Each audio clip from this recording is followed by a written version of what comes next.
A lot's happened in the autonomous trucking space, a lot of regulations, a lot of change on the horizon. How are you currently thinking about autonomous trucking from a policy perspective? Grayson, first of all, thanks for having me on today. Really excited about this conversation. And I think it kind of reflects on how I'm feeling about the industry from a regulatory standpoint right now. Very optimistic. I mean, we are seeing movement on both the federal and the state level, which is, and frankly, it's in a bipartisan way. And so, this means I think that the industry is in a really good place. We got a long way to go before we have a set of comprehensive guardrails for the nation, but the last several weeks have really we've been moving in the right direction in my mind. We're definitely moving in the right direction. On April 24th, Secretary Duffy, Secretary of Transportation, came out and did the automated vehicle framework. But Duffy did not talk about trucks weighing over 10,001 gross pounds. Why do you think that is? I think it's just a matter of timing. We were pretty certain in the industry that the two items, more flexibility with respect to the certification process and revisions to the SGO, we were pretty certain that that was going to happen with the change of administration. And so I think that what we saw with that announcement was step one in what is going to be a multi-step process.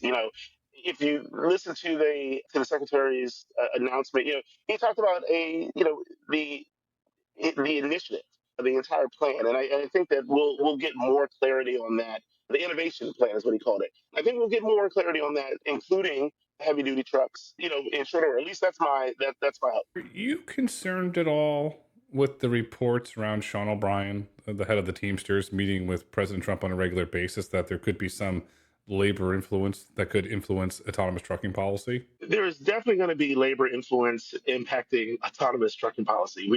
To think otherwise would be naive. That said, I think that there has been clear indication from the secretary and from the president that autonomy is the future, and that they believe that there's value to having a framework that by which the industry can develop.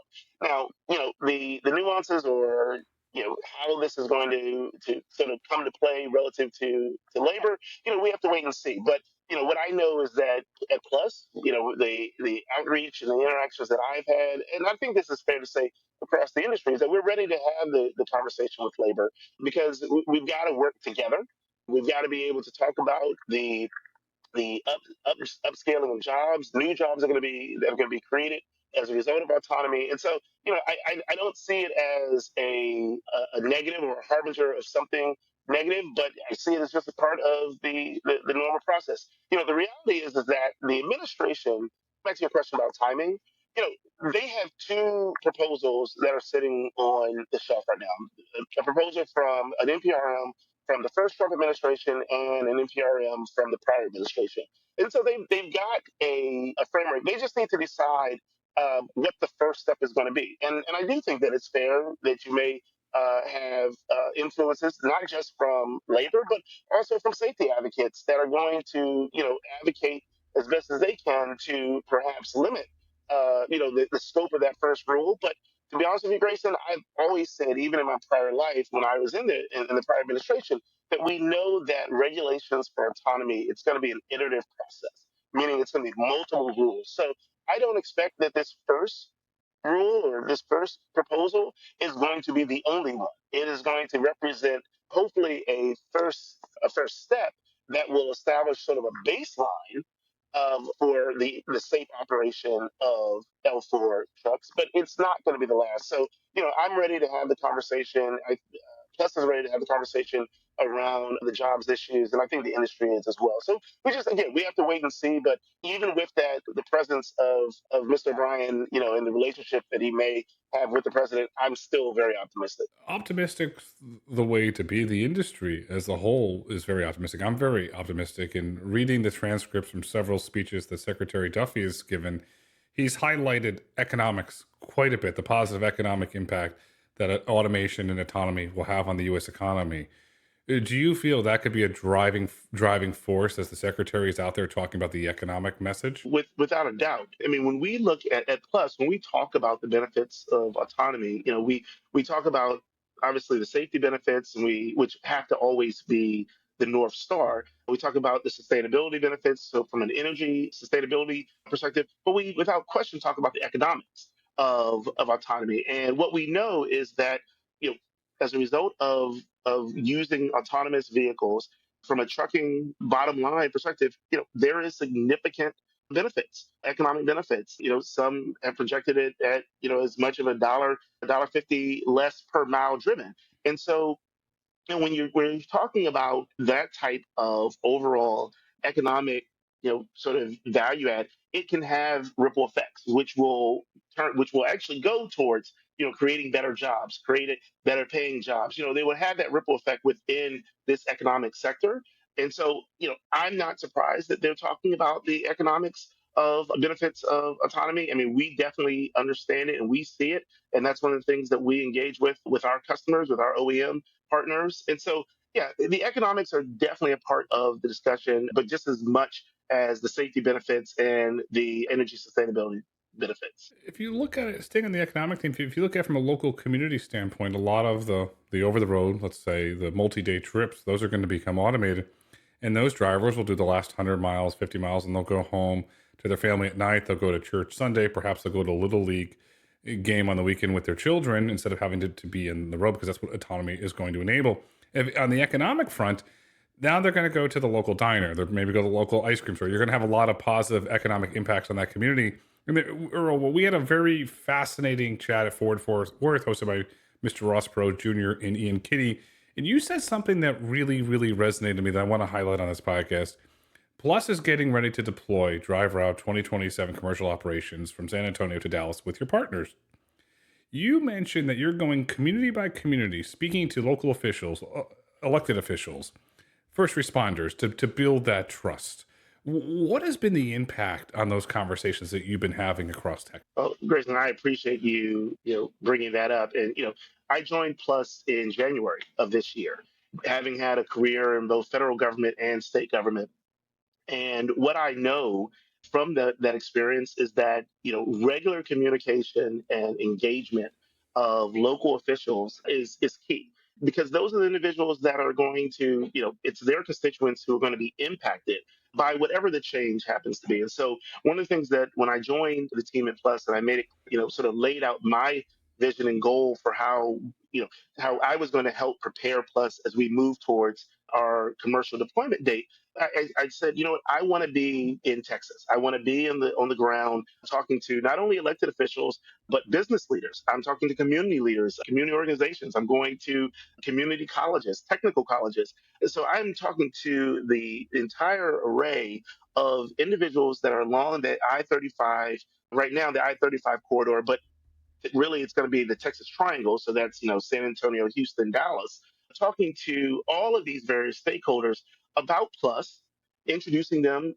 you know, introducing us to many of them, but also with the purpose of hearing from them as to how they see the impacts of autonomy on their communities. And then, what I'm working with our team here at Plus is how can we go about addressing that as best we can. So one example, when it comes to congestion along I-35, so anyone who's driven from San Antonio to Dallas, through Austin, knows that there is a significant amount of road construction right now on that road. And so I was just having a conversation yesterday with the mayor pro tem of Austin, where she referenced this. And I said, Madam Mayor, we've heard this. And so as a result, we're now looking at alternatives highway. So State Highway 130, which really is parallel to I-35.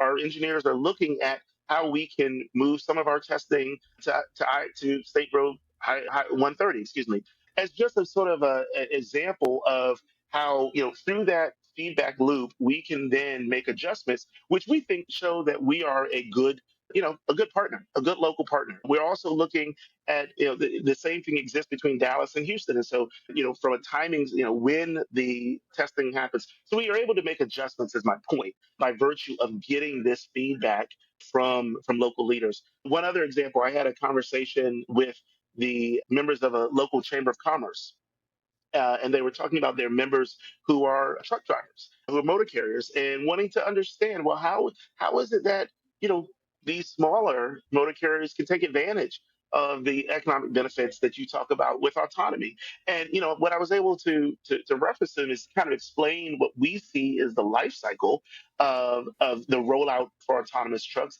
and that the reality is that even with a 2027 commercial deployment, whether it's us or others within the industry, it's not going to be zero trucks to 700,000 trucks. It's going to be a gradual process. And so I said, we have the ability to help them plan.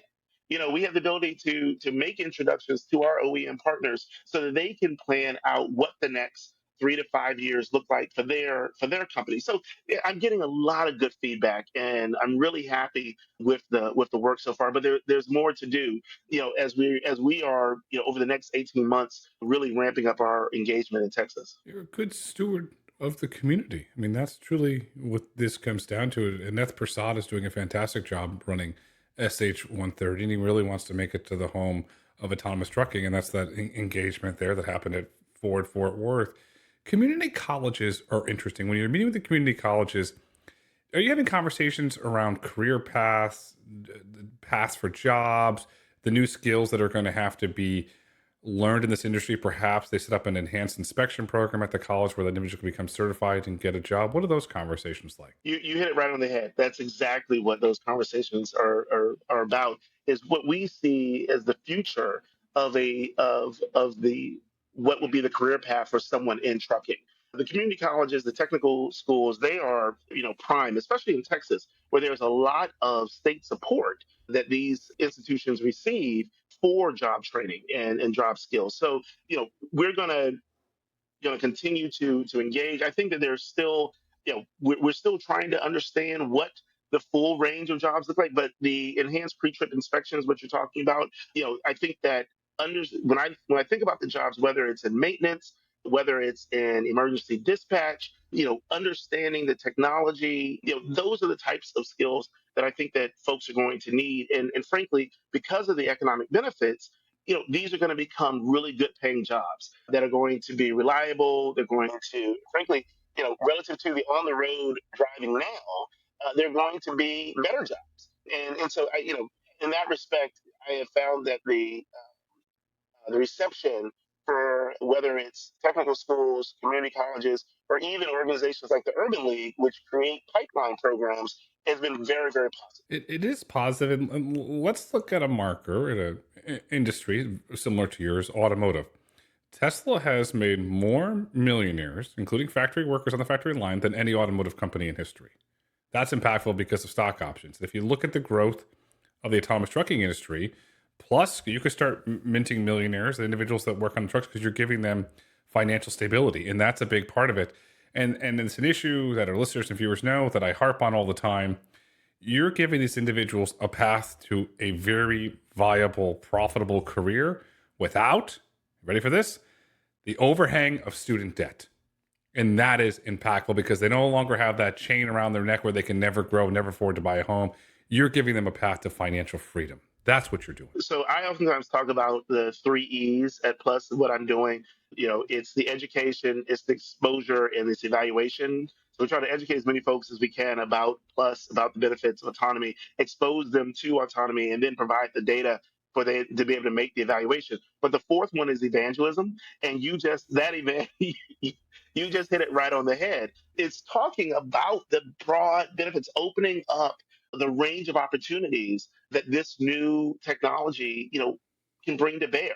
It can be scary, and again, I will take it on as deputy administrator at FMCSA. I never shied away from a hard conversation from my good friends at OIDA or even at labor. And I get it, it's scary, it's new. But the reality is, and you just hit it on the head, we're this has the potential of creating, we don't have to go to the millionaire, that's the extreme. But it's the new middle class that if you think about 100 years ago, and what did the automotive industry do? It created the middle class in the Midwest in the US. That's what it did.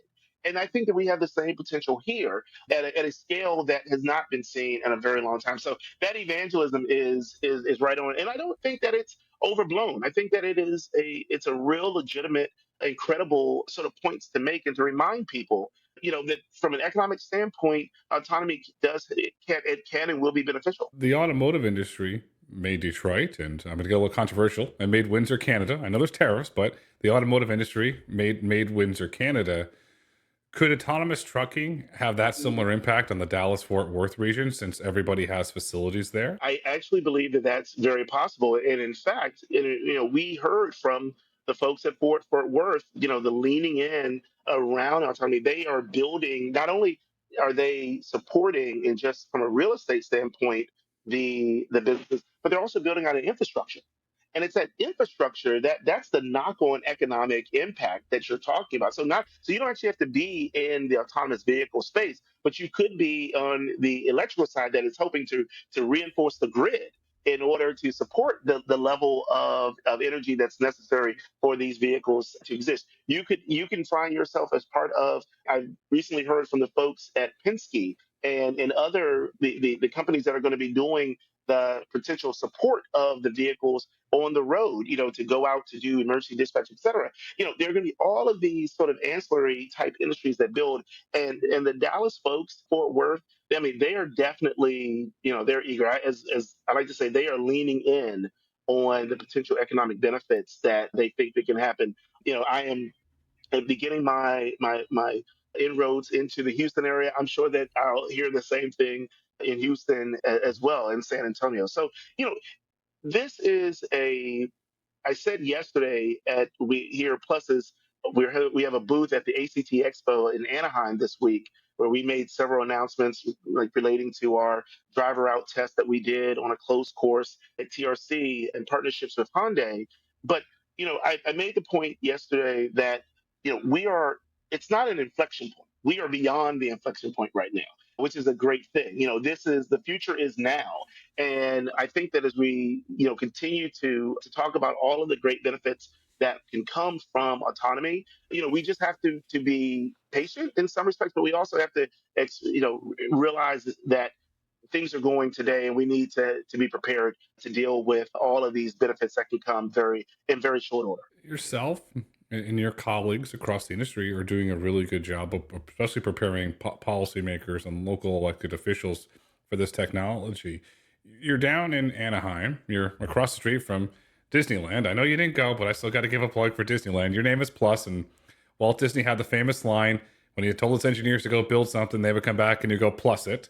So I'm going to ask you to plus this question, Earl. In California, I was shocked when I read this. The California DMV has opened a rulemaking to allow the testing and commercialization of autonomous trucks with a gross weight over 10,001 pounds on public roads.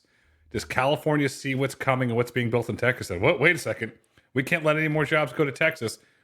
We're going to lean in here and clear a regulatory path? So I don't know if it's necessarily that they don't want to see they see the jobs leaving. It's possible that that's not my wheelhouse. But what I will say is this: is that when in the prior administration, I had many conversations with the folks at California DMV, and they knew then about the importance of having a regulatory framework for heavy duty trucks to operate on public roads. I think that what we're seeing now is sort of the result of just the regulatory lag. It just takes a while for things to happen, but I think that as I said at the top, I think it's a really good development. I think that this is a clear indication that the state knows and appreciates, as I said, that the future is now. That you know I mean, California is the center of the software development of this technology, and that so to say that companies have to then take their tech and test it somewhere else, that's there's sort of a disconnect. There's an inefficiency built within that. And I think that what we're seeing with California's movement here is a strong indication that they understand that there needs to be able to be the complete life cycle that can occur on California roads. It's a positive step in the right direction. California recently passed Japan to become the fourth largest economy in the world. That's impressive Yes, very much. into itself. But having lived half my life in California, I said, okay, there's something doesn't add up here. Are we going to see carve outs where perhaps the autonomous trucks cannot operate in the ports?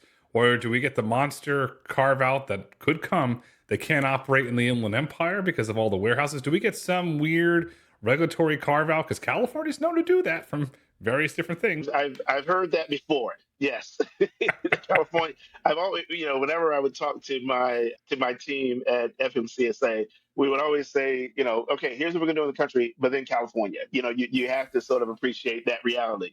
I'm gonna remain optimistic. I'm gonna remain, very hopeful that we don't see unnecessary carve outs. At the same time, though, Grayson, the industry can handle whatever the state may do when it's all said. I think the most important thing is that we're able to do our testing and we can make the claim and the point that deployment can occur on public roads. I think that the market will adjust accordingly if there are carve outs. At the same time, and we really haven't touched on this piece, you know, we know that the federal government, hopefully, as I said, will do its own regulatory framework, and if that occurs, I mean, there's very very much a possibility of state of preemption, which would mean that the federal law would preempt any state activity. So we have to just wait and see what occurs. But the bottom line is, I think that as an industry, we can handle it.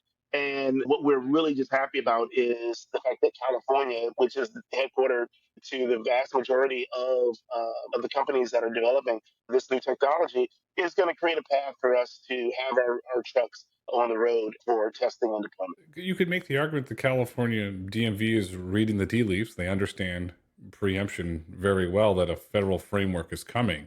Are they trying to perhaps get ahead of that? Is that what you think might be happening? So in that one, I love you, and you see conspiracy everywhere. I think that this one really may be actually just timing when it's all said and done with. At the same time, you know, there's something to be said that first mover, but ultimately it won't matter. They can move as quickly as they want if DOT decides, whether it's FMCSA or NHTSA, it's probably going to be FMCSA that will put the rule out as opposed to NHTSA. If they decide that preemption is what is best, then they will preempt it. And no matter what California has done, that will represent, what the feds do will represent the floor. California can do more if the state, I mean, excuse me, if FMCSA, permits them to do it.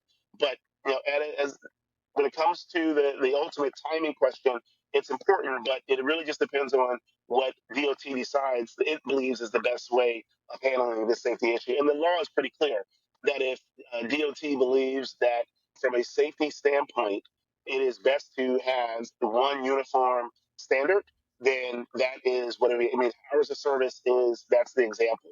And you can't have, you don't get to drive more hours in California than you do in Maryland. No, there's actually one federal standard by which that. The hours of service issue, autonomous trucks, there's not a human in the truck. It doesn't get sleepy. It doesn't get tired. It doesn't drink lots of coffee to stay awake.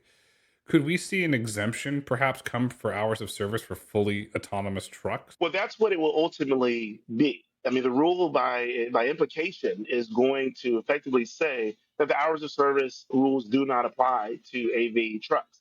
So yes, it has to. Right now, as you know, all of the testing that occurs with a driver, with a safety driver in the cab, and so the hours of service applies to that driver. And when we talk about the efficiencies, we aren't able to achieve the efficiencies if you are limiting the hours that the truck can operate by virtue of there being a human. So yeah, right on. It's that is going to be the effect, is that the hours of service will not apply to an AV operated vehicle. In theory, when Plus launches from San Antonio to Dallas with your fleet partners in 2027, this is in theory. Those trucks could run 24/7 outside of fueling and inspections. That's correct.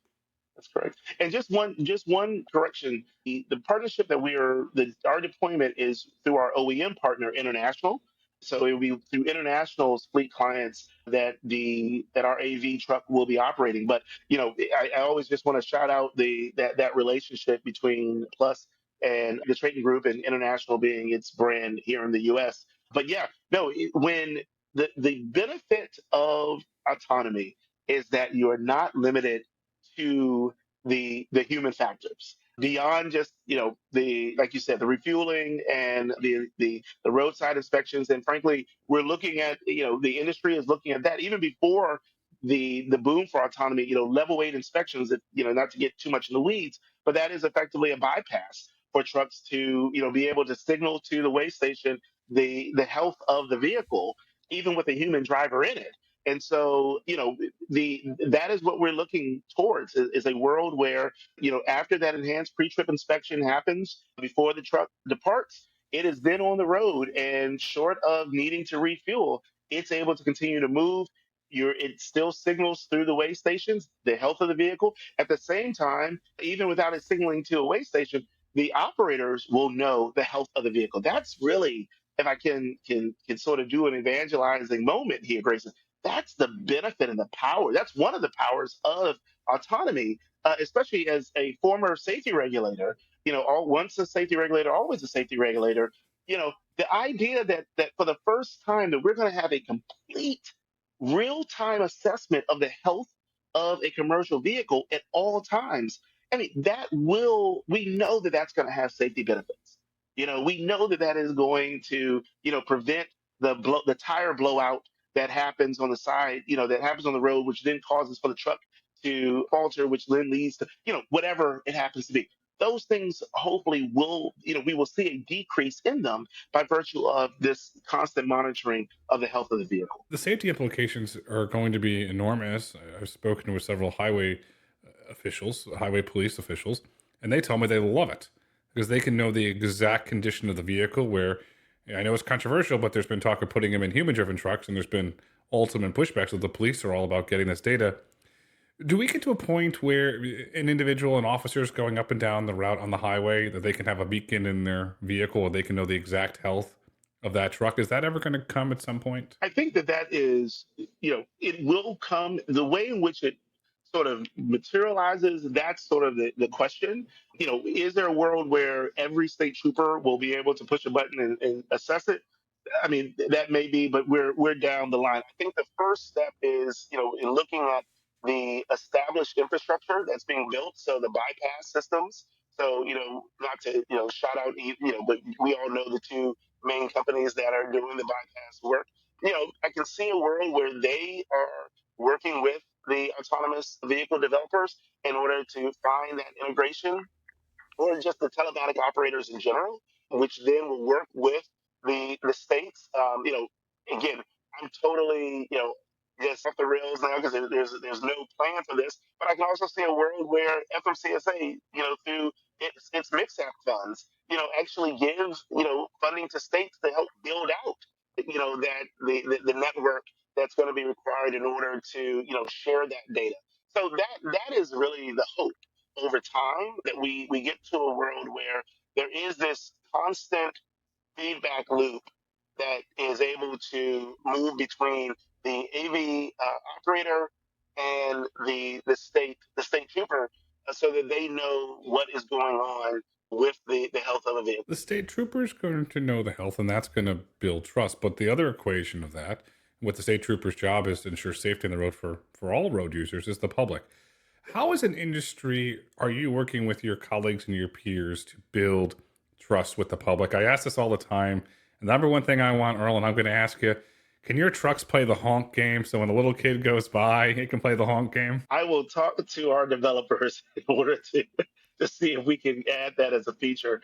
You're hitting on all the right points, Grayson. I said, as a former regulator, and I now say it as the vice president of policy for regulatory affairs for Plus, that the existential threat for autonomy is not regulation, it's actually public acceptance and adoption. And so I have been so pleased being down on this side of the table, on the industry side, and seeing the commitment that not only Plus has, but all of the companies within this sector have, at going out and doing that education.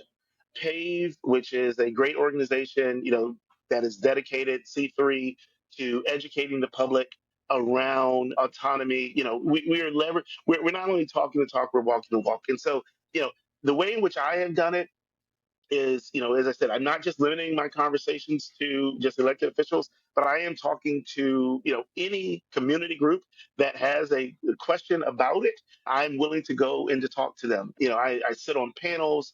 really to help folks understand. But then beyond the education, it's the exposure. You've got to expose people to the technology as often as possible. What I've observed is that in Austin, where Waymos are operating, people are, there's sort of a familiarity. They're like, oh, yeah, yeah, I see it because they see the cars everywhere. But you compare that to Maryland, where I live, where, there are no current operators, AV operators. There's a totally different discussion around autonomy. It's viewed as this new thing, this scary thing, this unknown thing. And so, what I have committed to doing, what I'm going to continue to do on behalf of Plus is to going out and not only just trying to educate, but also to create exposure opportunities. And so so we're doing demo rides for individuals, on our trucks. We not only do static demonstrations, but we also are saying, hey, why don't we find a way, an opportunity for you to get in the truck and you can experience it for yourself. And because that's what we have to do, and it's going to be a slow process. I mean, it's not going to just, there's no silver bullet. We've got to go community to community in order to educate and to expose. And I will say this, just at the end, that the one of the benefits about the federal regulatory framework is that it is a signal to the public that this thing, in our case, it's the autonomous truck, has met a baseline of safety. What does your driver's license say? It doesn't say that you're never going to get into a crash. What it says is that at a baseline, you understand the rules of the road. You know how to operate this vehicle, and so that creates confidence. That creates certainty in people. And so I think that's another reason why I have been so bullish on the need for a federal framework, because it will signal to the country that, what, someone has examined and observed what this vehicle does, and there is a baseline of safety that we feel comfortable in certain. What a federal framework does is says the United States is open for business at the end of the day. That's what that says, is because it's going to encourage investment in the sector.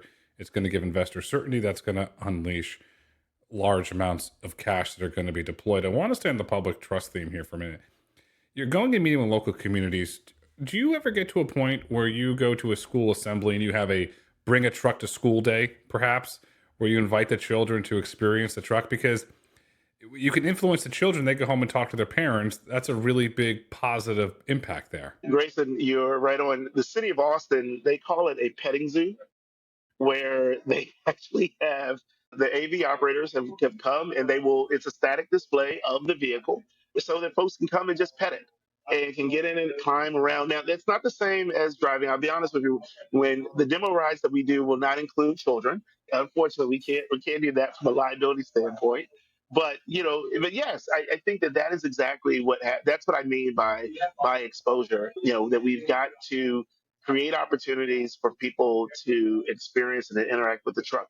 If I can give you one random story, I don't want to go too far afield, but there actually, I had the occasion to go out and to ride in a Waymo, and granted, not necessarily, it's not trucks, but it was my first time in one in this new role, and I took a video of it and went home and showed. I have a 13 and 14-year-old sons, and showed it to them, and they were like, "Oh yeah, of course, it makes perfect sense that the car would be driving itself." I then showed it to my wife, and I said, "Hey, you know what? We should maybe next time we're out in San Fran or LA, we can get one." And she looked at me. She said, "Oh no, I'm not doing that." I said, "What do you mean?" I said, "This is what I do." She said, "No, that's what you do. That's what I necessarily do." So my point is just that there is this generational divide, and you are correct that young folks, it is a total, it makes perfect sense for them because of whether it's the video games or however VR. This is something that they are very comfortable with, and so I don't necessarily know if we have to. All we have to do is just continue to engage them. It's really us old fogies that we've got to it's just to engage with, and so that's why when I'm going out, I'm very much talking to it's our peer group to get them to understand the benefits that can flow, and frankly, the safety benefits, is what my wife is most concerned about, as all parents are, and just explain to them, how these vehicles are safe. But it was very telling to me that my kids, Of course, I want to do it tomorrow.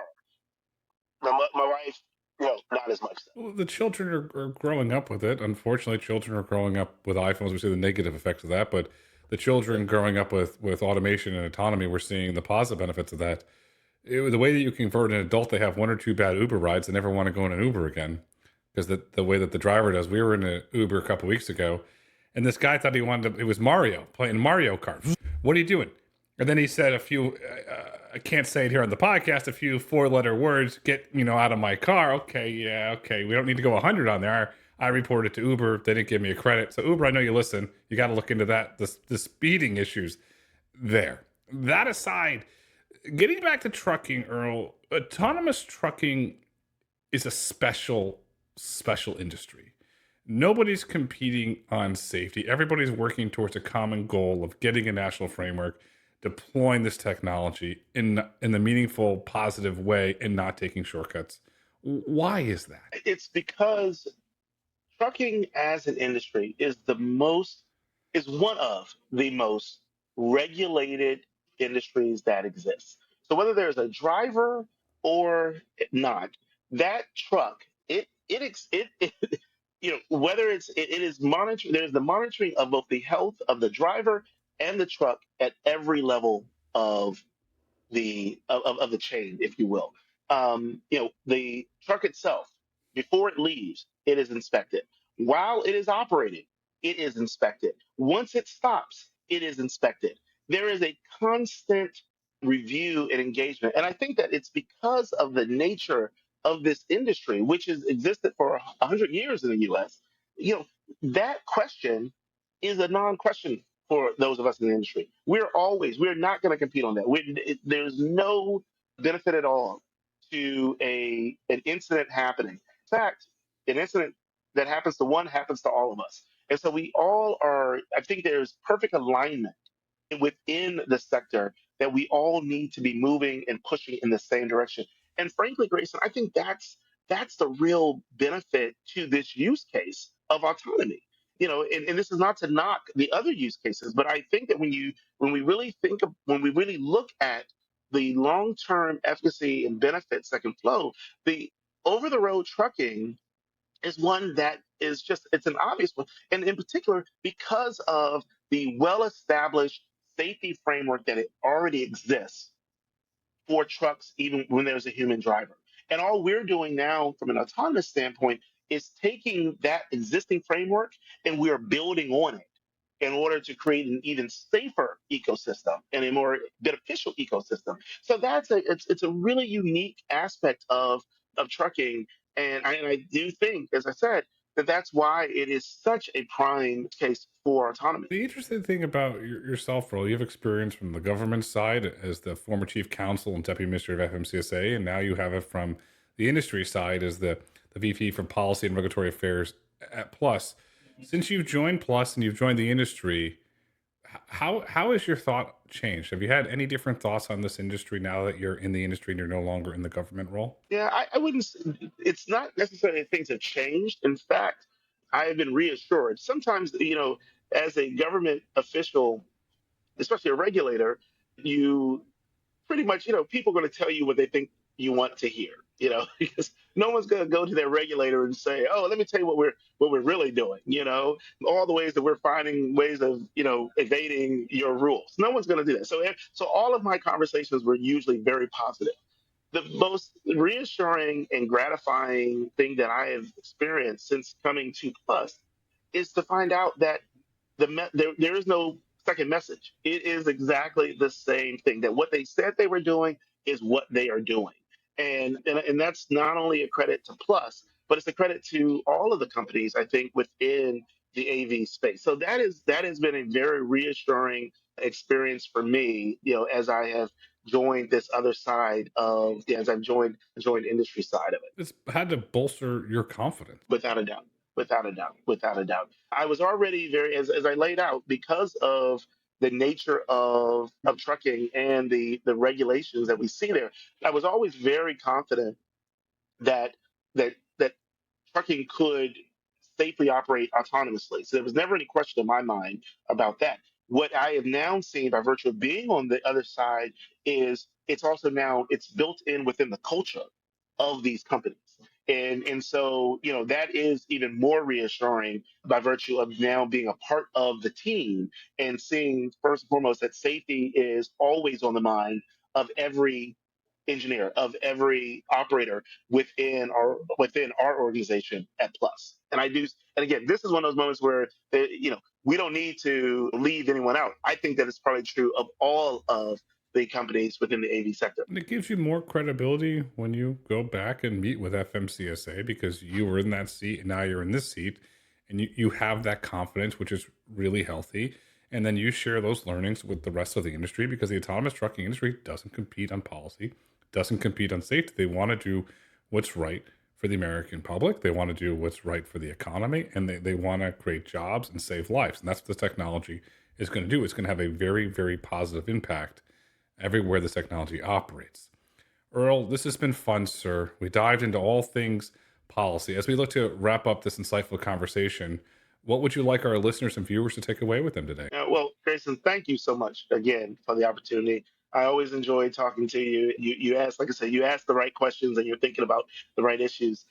I think the number one thing that my evangelism that I do when I'm talking to folks is to respect that the future is now, that there are going to be benefits. Know that these benefits are real: safety, efficiency, economic, and that you know, at the same time, we have to appreciate that it's going to take time. That this is not going to be overnight. As I said, we're not going to go from one truck to 700,000 trucks overnight. That's not how it's going to occur. And so, in that spirit, I think that from the general public is to appreciate that there will be a gradual growth periods for purposes of becoming more comfortable with it. I think that from the investor side, it's knowing that these use cases are real, that they're legitimate, that the benefits themselves are valid and are going to continue to just get better over time. And then from the policy perspective, from the policy and regulator perspective, know that this industry is just as committed to the safe deployment of this technology as they are. And so we need to find ways of working together and cooperating as often as possible. So, it's three different messages for three different groups, but I think at the core they all come back to the same thing, and that autonomy is a good thing, and we're all sort of committed to seeing it deploy as safely and as efficiently as. Autonomy is good for the economy. It's going to usher in what I call the autonomy economy, and plus will be a backbone of the autonomy economy as they scale their operations in multiple states while creating jobs and making our roads safer. The future is bright. The future is autonomous. The future is plus. Earl, thank you so much for coming on the road to autonomy today. My friend, thank you, Grayson. Have a good one, and thanks to all your listeners.